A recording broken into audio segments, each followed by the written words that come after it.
So I'm here on the bottom of the boat, and you see the engine is here. What I just did, I just grinded again on the backside, because here they had no gel coat. No gel coat here. And you notice the color. I would say that this is delamination. Here, this lighter color. Here's the dark, here's good.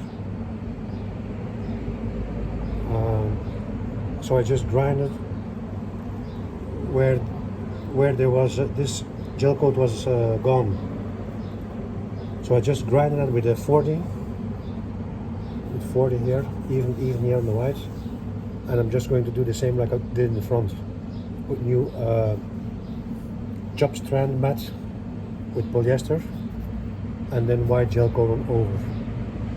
So that will be in the next episode. Please look out for all my other videos. Thanks for watching.